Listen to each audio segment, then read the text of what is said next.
To journalist TV news. సంపాదన కోసం తల్లిదండ్రులు చేస్తున్న అరాచకం పిల్లలకు శాపంగా మారుతుంది. పిల్లల భవిష్యత్తు పట్టించుకోకుండా మెజారిటీ తల్లిదండ్రులు సంపాదనే తమ జీవిత లక్ష్యం అనుకుంటూ లక్షణమైన కుటుంబాన్ని ఖరాబ్ చేసుకుంటున్నారు. తల్లిదండ్రులపై పైసల సంపాదన కోసం పరుగులు పెడుతుంటే పాశ్చాత్య పోకడలతో పిల్లలు మత్తులో మునిగి తేలుతున్నారు. బాల్యం నుంచి పిల్లల బాగోగులను భద్రంగా చూడాల్సిన కుటుంబ పెద్దలు డబ్బు వ్యామోహంలో పిల్లల భవిష్యత్తు ఏమాత్రం పట్టించుకోకపోవడం ఆందోళన కలిగిస్తుంది. పిల్లలు బాగుపడితే అదే వెలకట్టలేని సంపాదనగా భావించాల్సిన తల్లిదండ్రులు గాడి తప్పారు. దీంతో తల్లిదండ్రులు డబ్బు జబ్బుతో విలువైన కుటుంబాన్ని కరెన్సీ కట్టల కోసం వదిలేస్తున్నారు. ప్రేమ, అభిమానం, ఆప్యాయతను మించిన సంపాదన లేదు అనే అంశాలను మరిచి ఆస్తులకు కూడబెట్టారని అర్రులు చేస్తున్నారు. వాస్తవ అంశాలను గుర్తించే లోపు పిల్లలు మత్తు పదార్థాలకు అలవాటు పడి తమ విలువైన జీవితాన్ని చెడు అలవాట్లకు దాసోహం చేస్తున్నారు. తల్లిదండ్రుల తప్పులు ప్రస్తుత సమాజంలో పిల్లల జీవితాలకు శాపాలుగా మారుతున్న వైనంపై journalist TV CEO Mareddy Nagender Reddy విశ్లేషణ. ఒక 30-40 సంవత్సరాల క్రితం తల్లిదండ్రులు పిల్లల పర్యవేక్షణ అనేది చాలా పద్ధతి ప్రకారం కొనసాగింది. కానీ మారుతున్న సామాజిక పరిణామాలు, ఆర్థిక వనరులు దృష్టిలో పెట్టుకొని ప్రతి ఒక్క కుటుంబం కూడా ఆర్థికంగా బలపడాలి, ఆస్తులు సంపాదించాలని ఒక కసికొద్దో లేకపోతే కుటుంబాన్ని నిర్లక్ష్యం చేస్తూ విచ్చలవిడితనానికి అలవాటు కావడంతో పిల్లలు పక్కదారి పడుతున్నారు. నిజంగా కొన్ని గ్రామాలలో పర్యటించినప్పుడు కానీ, పట్టణాలలో కొంతమంది తల్లిదండ్రులు కానీ లేదా ఉపాధ్యాయులు, ప్రైవేట్ పాఠశాల కావచ్చు, ప్రభుత్వ పాఠశాల ఉపాధ్యాయులతో మాట్లాడినప్పుడు నమ్మలేని నిజాలు ఒక్కసారి మనిషిలో ఒక భయాన్ని సృష్టిస్తున్నాయి. ఎందుకంటే ఇప్పటికే పాఠశాల స్థాయి వరకు గంజాయి వినియోగం వచ్చిందంటే ఎంత దూరంగా వ్యవస్థ నాశనం అయిపోతుందో మనం ఒకసారి అర్థం చేసుకోవచ్చు. గ్రామీణ ప్రాంతాలలో ప్రాథమిక పాఠశాలలు లేదా ప్రాథమిక ఉన్నత పాఠశాల వరకు గంజాయి వినియోగానికి ఒక వేదికగా మాత్రం చెప్పి ఉపాధ్యాయులు గగ్గోలు పెడుతున్నారు. చివరికి తల్లిదండ్రులు చెప్పినా లేదా ఉపాధ్యాయులు చెప్పినా వినలేని పరిస్థితికి పిల్లలు వస్తున్నారంటే నిజంగా తల్లిదండ్రుల వైఫల్యమే పిల్లలకు శాపంగా మారింది.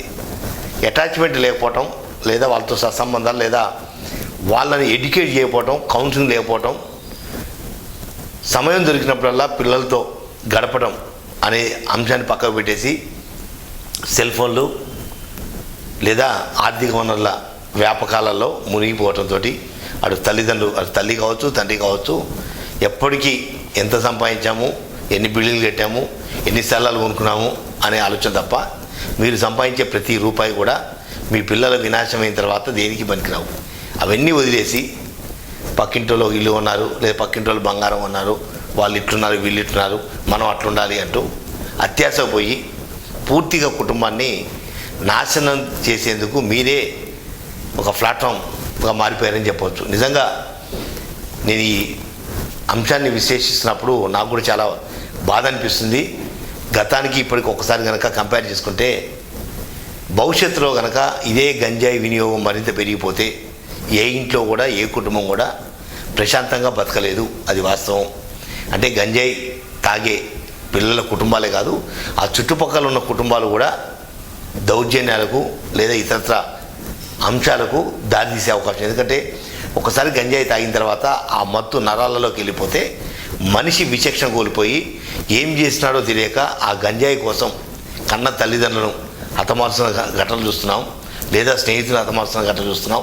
మన సమాజంలో జరుగుతున్న ప్రతి ఘటన కూడా మనకు గుణపాఠంగా తీసుకోవాలి తప్ప మన ఇంట్లో లేరు కదా, మన కుటుంబం కాదు కదా, మన ఏరియాలో లేరు కదా అని ఎవరికి వాళ్ళు ఆలోచించి పక్క దారి పడుతున్నారు తప్ప అసలైన వాస్తవాల్ని, క్షేత్రస్థాయిలలో ఏదైతే ఇంట్లో జరుగుతున్న అంశాన్ని లేదా పిల్లల యాటిట్యూడు, పిల్లలు ఎటు వెళ్తున్నారు, ఎన్ని గంటలకు వస్తున్నారు, పాఠశాల పరిస్థితి ఏంటి, ఉపాధ్యాయులతో మాట్లాడటం, లేదా పిల్లల యాటిట్యూడ్లో ఏమైనా మార్పు వస్తే ఒక డాక్టర్స్ చూపించడమా లేదా కౌన్సిలింగ్ చేయించడమా, ఇవేమీ లేకుండా కేవలం డబ్బు డబ్బు డబ్బు డబ్బు అనేది పెద్ద జబ్బు అయిపోయిన తర్వాత తల్లిదండ్రులకు పిల్లలను పూర్తి గాలి కొలేసి ఎటుపోతే ఏంది అనే ఆలోచనతోటి వదిలేసి మనం సంపాదించింది చాలు, మనం ఒక ₹1 కోటి సంపాదిస్తే పిల్లలకు భవిష్యత్తు అనుకుంటాం. కానీ మనం సంపాదించే ఆ ₹1 కోటి మీరు పోయిన తర్వాత పిల్లలు మీ ఆస్తులు కాదు, పూర్తి మీ కుటుంబమే కనుమరుగే అవకాశం ఉంది. ఎందుకంటే ప్రతి కుటుంబానికి పిల్లలే ఆధారం. భవిష్యత్తులో పిల్లలు పెద్దోళ్ళు అయ్యి మనల్ని చూసుకునే ఒక ఆశ, ఆలోచన ప్రతి తల్లిదండ్రులకు ఉంటుంది. కానీ 70% మంది తల్లిదండ్రులు కేవలం పిల్లల్ని గాలి వదిలేసి డబ్బు అనే జబ్బు కింద పూర్తి ఫిక్స్ అయిపోయి ఉదయం 7-8 గంటలకు బయటికి పోతే రాత్రి 10 గంటలకు వచ్చే తల్లిదండ్రులు చాలామంది ఉన్నారు. కేవలం డబ్బు డబ్బు డబ్బు. ఈ డబ్బే మీ పిల్లల జీవితాన్ని నాశనం చేస్తున్నది. ఒక్కసారి వెనక్కి తిరిగి చూసుకోండి. ఎందుకంటే డ్రగ్స్ లేదా గంజాయి ఎడిక్ట్ అయిన తర్వాత చాలామందికి అవగాహన లేకపోవటం వల్ల మా పిల్లోడు చాలా మంచోడు, పద్ధతి ప్రకారం కాలేజీ పోతాడు, లేకపోతే పద్ధతి ప్రకారం ఇంటికి వస్తాడు అని అనుకుంటున్నారు తప్ప ఒక్కసారి ఆ డ్రగ్స్ తీసుకున్నప్పుడు లేదా గంజాయి తీసుకున్నప్పుడు కళ్ళల్లో కనపడుతున్న ఎర్రటి జీరా లైన్లు ఒక్కసారి చాలా దగ్గరగా అబ్జర్వ్ చేయాల్సిన బాధ్యత ప్రతి తల్లిదండ్రుల మీద ఉంది.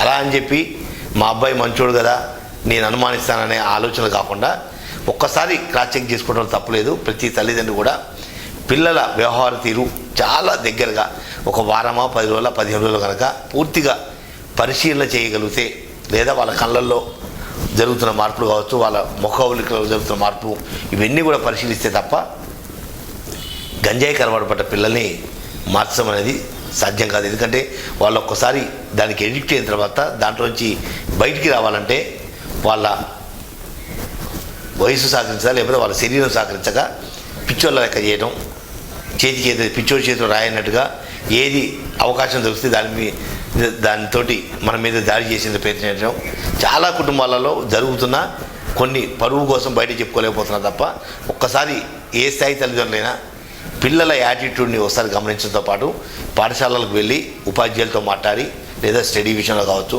ఏదో ప్రోగ్రెస్ కార్డు చూసి బోల్తా పడకుండా పిల్లల యాటిట్యూడ్ ఇంపార్టెంట్. అంతే తప్ప ప్రోగ్రెస్ కార్డులో మా వాడు 190 వస్తున్నాయి లోకాలేదని కాదు. ఆ పిల్లల చుట్టుపక్కల ఉన్న మరికొంతమంది పిల్లల చెడగొట్టేదనం వాస్తవంగా గంజాయి పెడ్లర్స్ టైప్లో తయారైపోతున్నారు గ్రామీణ ప్రాంతాల్లో కూడా.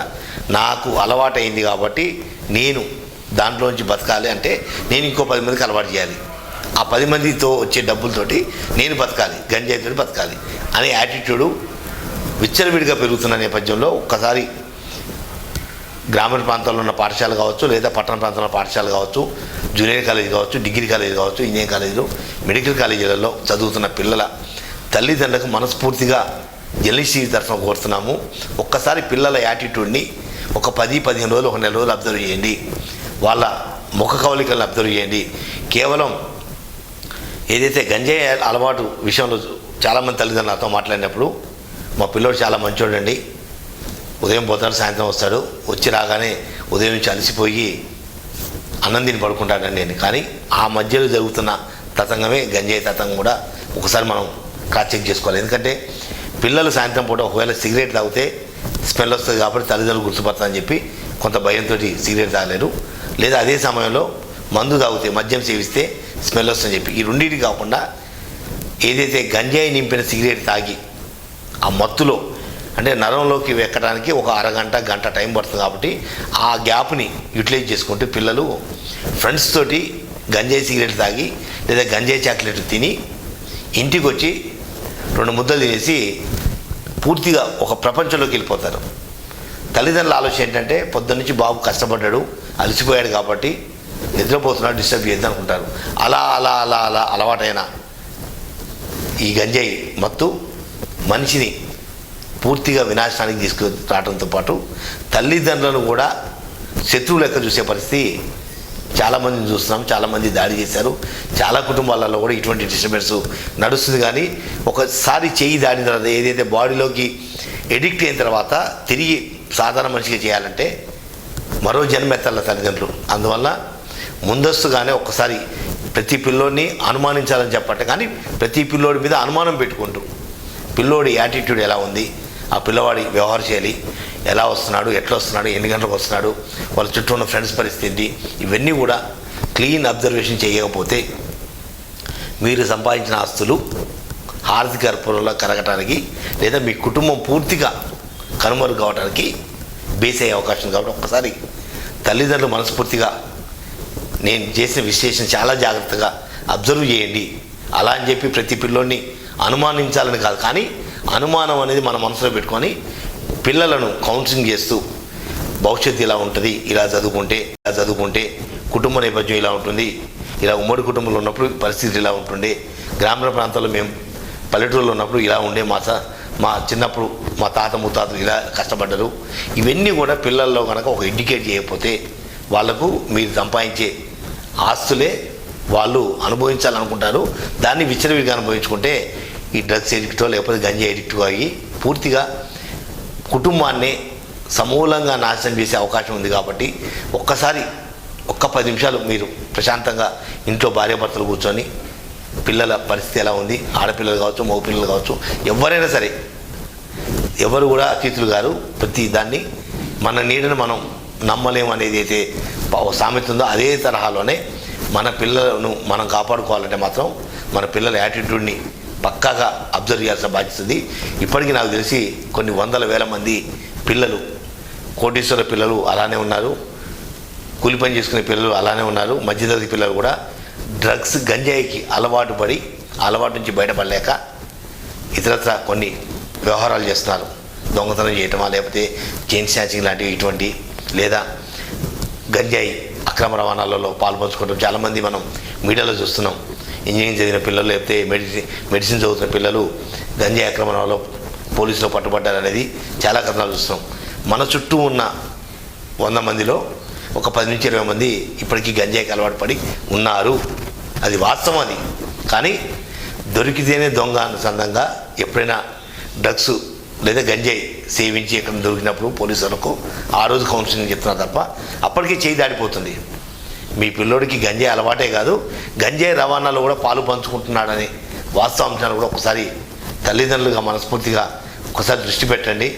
కుటుంబాలను చిన్నభిన్నం చేయడం కన్నా ఏదైతే గతంలో ఏదైతే చిన్న కుటుంబం చింతలేని కుటుంబం అనుకుంటామో, ఆర్థిక వనరులు కాదు, పిల్లలను కనుక ఒక మంచి క్రమశిక్షణతో పెంచుకుంటే భవిష్యత్తులో మన కుటుంబం దినదినాభివృద్ధి చెందుతుంది తప్ప దానివల్ల వచ్చే నష్టమే లేదు. కానీ మనం సంపాదన వెనకబడి ఇష్టం వచ్చినట్టుగా రియల్ ఎస్టేట్లోనో ఇతరత్ర వ్యాపకాలు వాటిలలో వీటిలో వడ్డీ వ్యాపారాలను ఇంకా ఏదో వ్యాపారం చేసి ఆ వ్యాపకంలో పడి పిల్లల్ని కనుక వదిలేస్తే మన పిల్లలు మనం సంపాదించిన ఆస్తి అనుభవించడానికి కాదు, మనల్ని హరించడానికి కూడా వెనకాడబోరు అనేది చాలా సంఘటనలు స్పష్టం చేస్తున్నాయి.